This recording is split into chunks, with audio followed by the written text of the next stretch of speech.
জাতীয় মোট বাজেটের অন্তত 1% দেশের সংস্কৃতি খাতে বরাদ্দ দেওয়ার দাবি জানিয়েছে theatre artist association of Dhaka টাট। সংস্কৃতি চর্চায় অভিজ্ঞতা সম্পন্ন দক্ষ সংগঠকদের নিয়োগ দেওয়ার আহ্বান জানিয়েছে সংগঠনটি। শুক্রবার বিকেলে শিল্পকলা একাডেমিতে সংস্কৃতি খাতের বাজেট পর্যালোচনা ও প্রস্তাবনা শীর্ষক আলোচনায় অংশ নিয়ে দেশের সাংস্কৃতিক অঙ্গনের নানা সংকট নিয়ে কথা বলেন বরেণ্য অভিনেতারা। অর্থনীতিবিদরা থাকে বলেন, জাতিকে প্রগতি ও মননশীলতার দিকে এগিয়ে নিতে সংস্কৃতি খাতে প্রয়োজনীয় অর্থ বরাদ্দের বিকল্প নেই।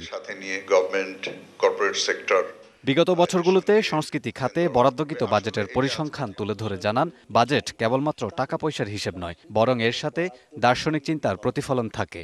দেশাত্মবোধ ও প্রগতিশীল দৃষ্টিভঙ্গিতে উদ্বুদ্ধ জাতি গঠন এবং মানুষকে উজ্জীবিত করতে সংস্কৃতি কর্মীদের দীর্ঘদিনের কাঙ্ক্ষিত 1% বাজেট বরাদ্দ এখন সময়ের দাবি।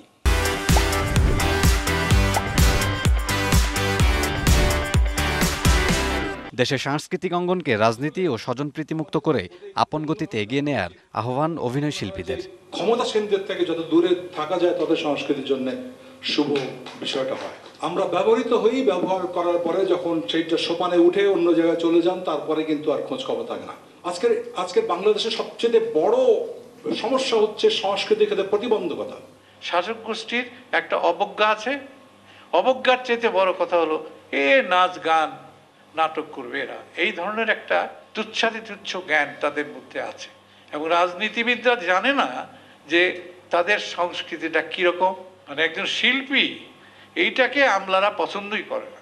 বরাদ্দকৃত বাজেটের যথাযথ ব্যবহারের আহ্বান জানান আলোচকরা।